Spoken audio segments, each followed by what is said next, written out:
Puerta al cielo, alaba al Dios eterno. Puerta al cielo, predica a Cristo sin miedo. Somos su pueblo, somos su iglesia. Juntos cantamos y alabamos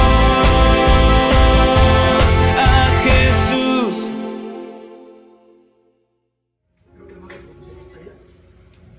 Somos una iglesia pequeña, pero una iglesia ruidosa. El Señor escucha el ruido que hacemos y por eso se manifiesta el Espíritu Santo en esta iglesia. Lo que decía el pastor es cierto. Ya me quitó usted la introducción. No es cierto. No es cierto. No es cierto, para nada, pero fíjese que es cierto. El profesor José María decía que él se ha dado cuenta que en verdad no es que nos pongamos de acuerdo, sino que es sí, bájale un poco por favor, que es a través del Espíritu Santo, el cual pone en todos y cada uno de nosotros una porción de la palabra, y es como si fuera una cadena, un eslabón con otro eslabón, con otro eslabón, con otro eslabón, todo se va uniendo. ¿Y alguien me puede ayudar el día de hoy? ¿Cómo se llama el tema? La verdad se me olvidó. Orar como respirar. Eso, Martita, muy bien, perfecto. Palomita para Martita. ¿Sabían ustedes, familia, que un ser humano, si no respira, se muere? ¿O no? ¿Cuál es el aparato principal que tiene un ser humano para respirar? Se llaman pulmones. La función que tienen los pulmones es que reciben el aire que entra a través de nuestra nariz, de nuestras fosas nasales, llega a los pulmones, y el pulmón, la función que tiene es que el oxígeno lo manda a la sangre y el dióxido de carbono sale de nuestra boca, exhala de los pulmones, hace ese metabolismo. Esa es la función que tienen los pulmones en la vida de un ser humano. ¿Y sabían ustedes que la oración es el pulmón de una iglesia? La oración es el pulmón del Espíritu que hay en todos y cada uno de nosotros. Si nosotros no oramos, hagan ustedes de cuenta que el Espíritu está dejando de respirar. Por eso el tema del día de hoy se llama orar como respirar. Hay un libro de un autor, si no mal recuerdo, su nombre es Miguel Díaz, que él escribió un libro precisamente y así se llama, Orar como respirar. Y ahí nos dice cómo orar en todo momento de aflicción, en momento de angustia, en momento de guerra espiritual, en momento de alabar a Dios, en momento de tener comunión con Dios. Así se llama el libro, Orar como respirar. De ahí salió el tema de Miguel Díaz. Búsquenlo si gustan en internet. Creo que el libro es gratuito, ahí en internet se puede leer. Pero bueno, vamos a entrar entonces a lo que nos dice la palabra. Ya hablamos un poco de la introducción de orar como respirar. Y vamos a ver qué es lo que nos dice la palabra. Para eso vamos a apoyarnos el día de hoy en una parábola. En una parábola donde Jesús mismo está hablando a sus discípulos. Y si le habló a sus discípulos, yo creo que nos está hablando a todos y cada uno de nosotros. ¿Quién se cree discípulo de Jesús? ¿Quién se cree? Amén. Somos hijos de Dios, somos discípulos, somos sus seguidores.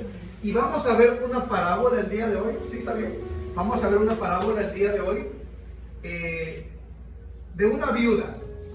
Vamos a ver una parábola en Lucas que nos habla, el libro de Lucas, el evangelio de Lucas. Lucas, recuerdan que era una persona, era un griego, que era médico.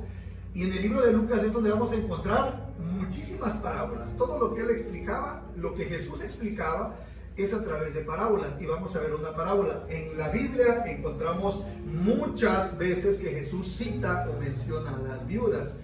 La viuda de Sarepta, ¿se acuerdan de Elías? Cuando llega Elías ahí. La viuda que echa las monedas al momento de dar la ofrenda. ¿Qué otra viuda? La viuda de Naín. Pero de la viuda que vamos a hablar el día de hoy es de una viuda con un juez, con el juez injusto. Y vamos entonces a centrarnos en lo que dice la palabra. Pueden decir ustedes, bueno, ¿y qué tiene que ver orar, respirar con una viuda? Vamos a ver qué dice la palabra. En Lucas, anoten por favor, los que traigan donde anotar, anoten el Evangelio de Lucas, el capítulo es el 18, y los versículos que vamos a ver es del 1 al 8, pero vamos a irlos viendo pausadamente, ¿les parece? Para ir entendiendo y entrar en contexto de esta palabra que quiere enseñar el día de hoy. Lucas 18, por favor, el versículo 1 dice así. Aquí está Jesús hablando, directamente Jesús a sus discípulos. Y dice la palabra de Dios así. También le refirió Jesús una parábola. Parece que Jesús hablaba en parábolas. Sobre la necesidad de ¿qué? De orar siempre. ¿Cómo dice? ¿Orar qué? Siempre. Orar solamente cuando nos acordamos. Orar cuando queremos. Orar siempre. Pero ahí nos quedamos. Y no desmayar. Y no desmayar. Eso es lo que Jesús nos habla acerca de orar. Vamos a ver qué nos dice Pablo. En Primera de Tesalonicenses, el capítulo es el 5. El versículo clave es el 17, pero vamos a ver desde el 16. Estad siempre ¿qué? Gozosos. ¿Qué sigue? Orar sin cesar. ¿Para qué hay que orar sin cesar? Dar gracias en todo, porque esta es la voluntad de Dios. Hay que estar gozosos, hay que dar gracias, hay que orar, porque esa es la voluntad de Dios para con vosotros en Cristo Jesús. ¿Qué sigue? No apaguéis ¿qué? El espíritu. Si nosotros dejamos de orar, ¿qué va a pasar? El espíritu se apaga, el espíritu se muere porque deja de respirar. El que sigue, no menosprecéis las profecías. Examinad todo, retened lo bueno, absteneos de toda especie de mal.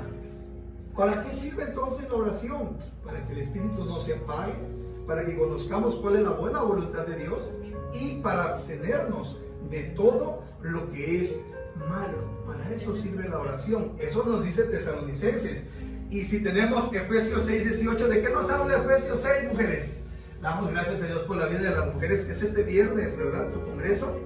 Viernes y sábado es el congreso de las mujeres. Y Efesios 6 nos habla de la armadura de Dios. Pero puntualmente, si tenemos Efesios 6, 18, vamos a ver qué nos dice la palabra. ¿Qué dice Pablo aquí también? Orando en todo tiempo, con toda oración y súplica en él. Espíritu. Entonces la oración tiene que ser en él. Espíritu. Okay, perfecto. Y velando en ello con toda perseverancia y súplica por todos los santos. Entonces vemos que Jesús lo decía y Pablo lo está aplicando a las iglesias. ¿Qué tenemos que hacer nosotros entonces? Orar sin cesar. Aplicar lo que Jesús dijo, lo que Pablo continuó haciendo, y ahora es responsabilidad de nosotros, los que somos discípulos y seguidores de Jesús. Amén. Amén. Vamos a ver qué dice el versículo 2 de Lucas 18. Ya vimos el 1. Ok. Diciendo, pongamos mucha atención. Diciendo, Jesús le dijo a sus discípulos, había en una ciudad un juez que ni temía a Dios, ahí me lo dejas, ni respetaba a hombre. Es decir, vamos a ver el primer punto que es muy importante aquí. Era un juez y no temía a Dios. En el Antiguo Testamento, si nosotros nos vamos al libro de los jueces, un juez, primero que nada, está hablando de aquí a personas judías, tenían que tener temor de Dios. Aquí a todo particular no es lo que voy a decirles, no es lo que pueda hacer a título personal. Yo creo que esta parábola que Jesús estaba aquí mencionando era una parábola, estaba haciendo referencia a algo ficticio. No nos habla el nombre de la viuda ni nos habla del nombre del juez. Quiero creer que es una parábola y la tomó de algo ficticio. Una metáfora es correcto, gracias. ¿Por qué? Porque los jueces en ese entonces tenían que tener temor de Dios. Y aquí este juez no tenía temor de Dios. Si era un juez que no tenía temor de Dios, era un juez que era injusto. ¿Qué más podíamos decir de ese juez? Sin escrúpulos. Porque dice que no tenía temor de Dios y no respetaba a hombre. O sea, era una persona que estaba puesta para hacer la justicia, pero que no la hacía. Cualquier parecido con la realidad en tiempos actuales es una coincidencia nada más. ¿Por qué se los digo? Ustedes saben que mi esposa es abogada en lo natural y he andado con ella mucho tiempo, en donde anda litigando. Y desgraciadamente vemos que muchos jueces son muy corruptos, son injustos. Y vamos a ver qué nos dice la palabra un poquito más adelante. El versículo 3, por favor. 1 Primer acto, el juez.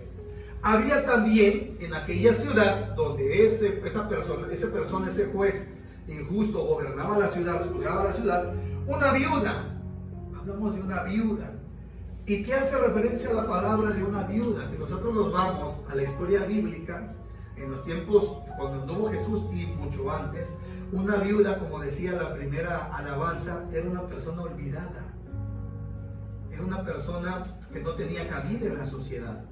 Era una persona que al no tener un esposo, porque una viuda obviamente es porque su esposo ya falleció, eso es una viuda, no tenía ella una representación, no tenía voz, no tenía voto. Acuérdense que antes en las sinagogas eran nada más los hombres los que podían entrar, las mujeres no podían tener acceso a ellas. Las mujeres tenían que tener un varón que las representara, el varón era el que trabajaba, la mujer normalmente no trabajaba. Entonces cuando una mujer quedaba sin esposo, quedaba desprotegida. Y en ese tiempo, al igual que en los tiempos actuales, la gente de poder se aprovechaba de ellas para quitarle lo poco que tenían. Y quedaban desamparadas, quedaban sin absolutamente nada. Por eso Jesús nos hace mucho hincapié con sus parábolas en las viudas. Porque a las viudas nosotros, ¿qué tenemos que hacer? El cristiano, el ser humano, ¿qué tiene que hacer? Ayudar al huérfano y a las viudas. Un huérfano es aquel que no tiene padres en lo natural. ¿Cómo va a tener sustento un niño? Pongámonos a reflexionar y decimos, bueno, fallecemos nosotros como padres y se quedan los niños, se queda Mari solita, un ejemplo, ¿no? O se queda Jesús. ¿Qué pasaría con ese niño? Queda desamparado, al igual que una viuda. Al igual que una viuda. Por eso Jesús hacía mucho hincapié en ella. ¿Ok? Socialmente, económicamente, no tenía ningún valor, desgraciadamente. Y esta viuda venía a él. Fíjense, esta viuda venía a ese juez, tenía ese valor, tenía esa convicción, porque ella no le era permitido que ella se acercara a un juez, porque no tenían voz ni voto, pero ella aún así lo hacía. Se acercaba diciendo al juez, hazme justicia, así déjamelo de mi adversario. Si nosotros nos vamos a la Biblia, vemos que la Biblia dice que el adversario es el enemigo, pero nosotros sabemos que los enemigos que nosotros podemos tener no nada más es el diablo es como Satanás, es uno de ellos. Está el mundo, está la carne, está el yo. Aquí podemos hablar de problemas también. Un problema que ella tenía, pero obviamente aquí estamos hablando que era lo natural, es una parábola. Tenía un problema con alguien y el juez no le hacía justicia. ¿Por qué? Porque no tenía varón que fuera a hablar con el juez. Y como era una mujer, la menospreciaba. Exactamente, desgraciadamente así era. Segundo punto, estamos hablando de un juez injusto. Primer punto. Segundo punto, estamos hablando de una viuda. Y si nosotros nos vamos en Hechos 6, en Hechos 6 nos habla de la iglesia primitiva, seguimos hablando de las viudas. Y hay una parte de la Biblia en la cual los apóstoles, hay un pequeño problema de murmuración en la iglesia, porque a las viudas, pequeñito, como sucede a la mayoría, un pequeñito problema de que los griegos empezaron a murmurar en contra de los apóstoles, en contra de los hebreos, en contra de los judíos que se convertían, porque a las viudas se les dejaba lo último y en muchas ocasiones no alcanzaban alimento. Entonces hubo ese problema. ¿Y qué pasó con los apóstoles? Dicen, nosotros no podemos dejar de orar y de compartir la palabra, tenemos que seleccionar o elegir diáconos para que se encarguen de esto en lo que nosotros seguimos. Ellos no dejaron de orar ni de compartir la palabra, sino que buscaron una solución secundaria al problema que había. Pero también en el Nuevo Testamento, en esta parte de la iglesia primitiva, nos habla también de las viudas. Entonces es muy importante que nosotros tengamos en cuenta esto. Si me ayudas con el siguiente versículo, por favor. Y dice, en aquellos días, como creciera... ese es Hechos 6, no. Y él, hablamos del juez, no quiso por algún tiempo, pero después de esto dijo dentro de sí, aunque ni temo a Dios, lo vuelve a reafirmar nuevamente, aunque ni temo a Dios, ni tengo respeto al hombre, el que sigue. Sin embargo, ¿por qué esta viuda me es molesta? La viuda para esa persona, para ese juez, ya lo había molestado. Yo no sé si a lo mejor ella llegaba muy temprano antes de que él llegara, y cuando él llegaba a lo mejor a su despacho, a su área de trabajo, ya estaba ahí en primer lugar. Oiga, la está esperando ahí la viuda. Uy, ya llegó. A lo mejor buscaba la puerta de atrás y se metía, y cuando iba a salir a la hora de la comida, ella ahí seguía esperándolo para hablar con él, clamando: hágame justicia, por favor, de mi adversario. ¿Y qué pasaba con él? La verdad, que ya le había molestado, ya había incomodado exactamente a ese juez. Y él dice: le haré justicia, no sea que viniendo de continuo, ahí déjamelo, me agote la paciencia. ¿A quién se le ha agotado la paciencia aquí alguna vez? ¿O más de una vez? No seamos como ese juez injusto. No seamos como ese juez injusto. Que se nos agote la paciencia, familia.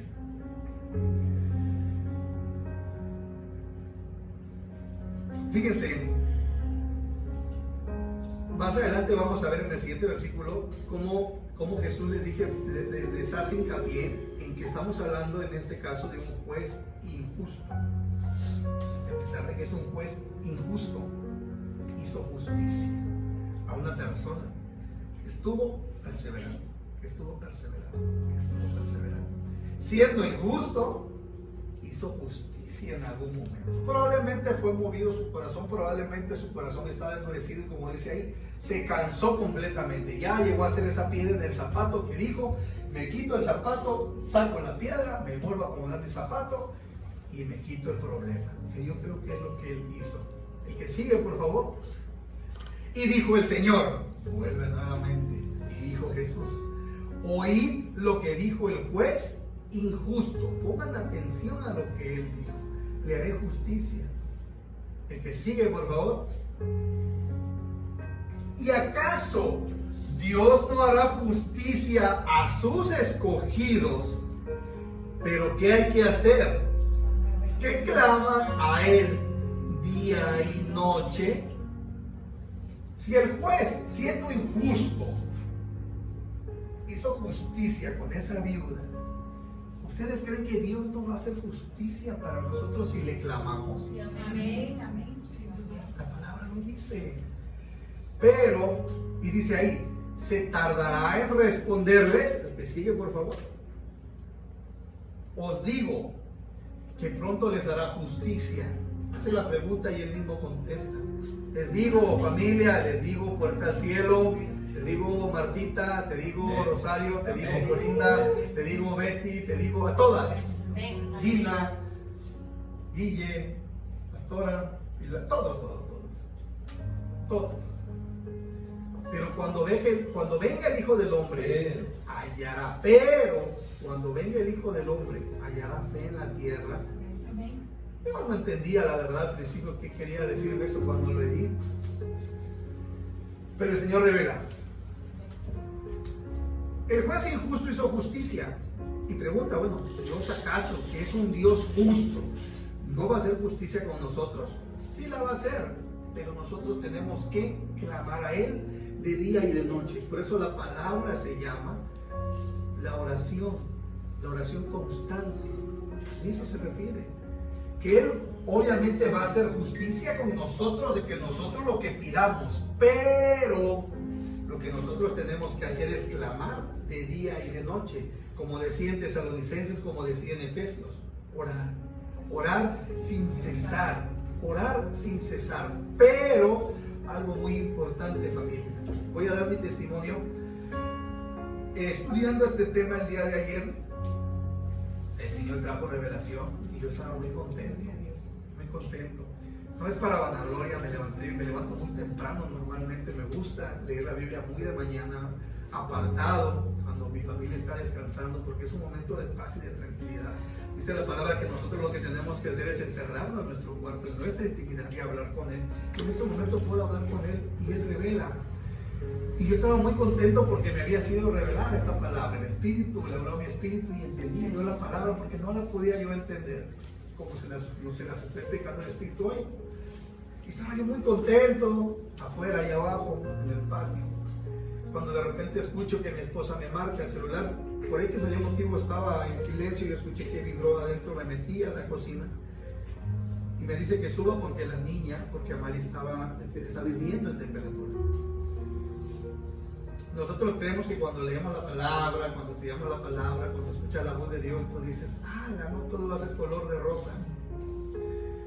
Me dijo el Señor, bueno, estás muy gozoso, estás contento, yo veo que hasta te ríes tú solo. Bueno, a ver si es cierto que lo que acabas de leer, lo que te acabo de revelar, a ver si es cierto que lo vas a aplicar. Y subo y me dice mi esposa, sube los medicamentos porque la niña está muy mal, con muchos medicamentos y la veo. Y Amari estaba llorando.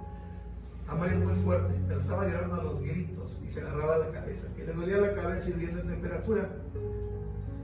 Lo primero que hice no fue darle el medicamento.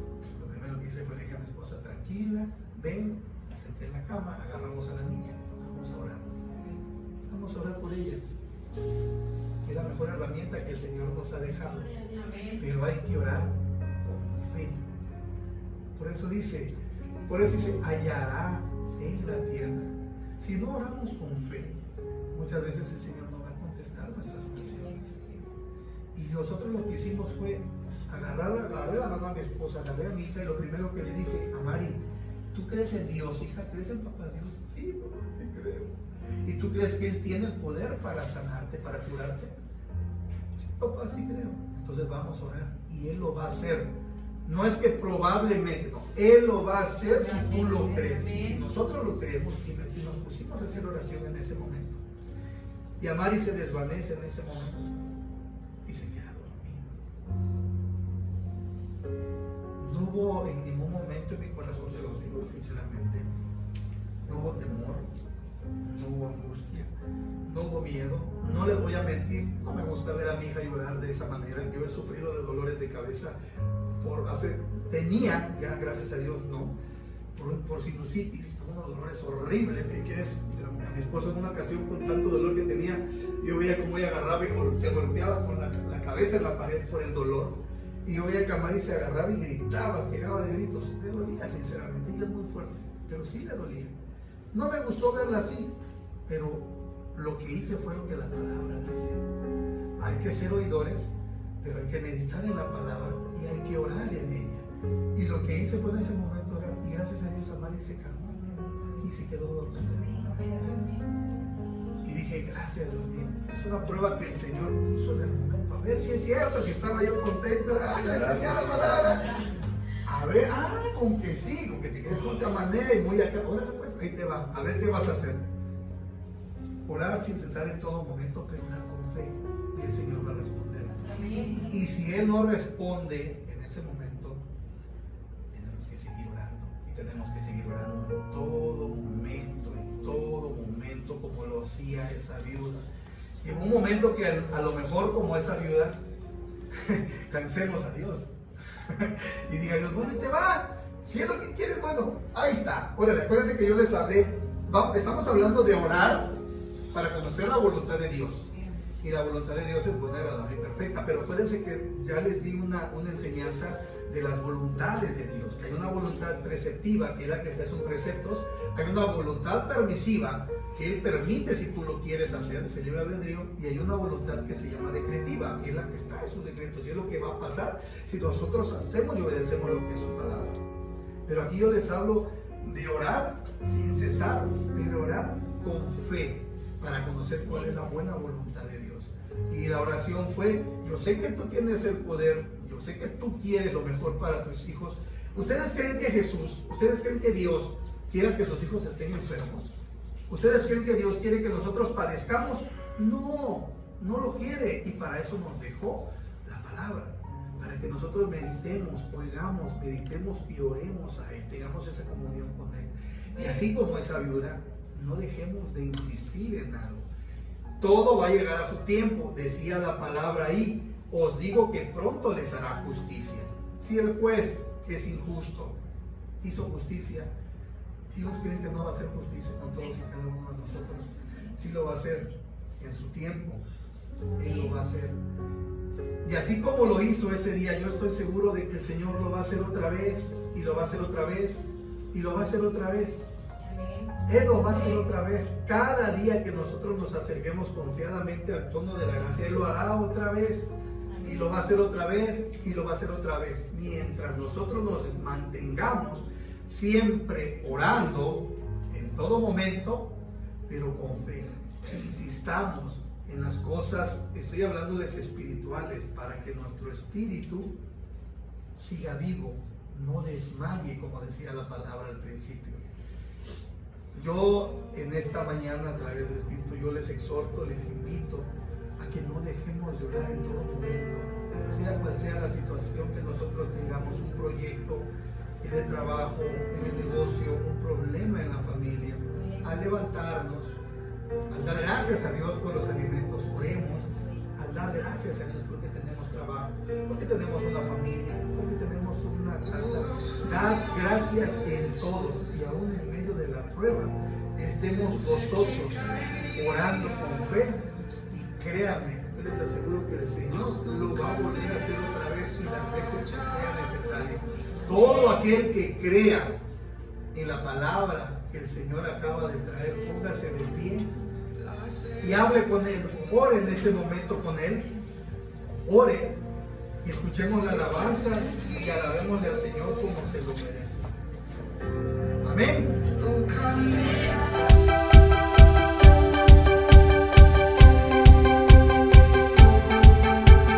Puerta al cielo, alaba al Dios eterno. Puerta al cielo, predica a Cristo sin miedo. Somos su pueblo, somos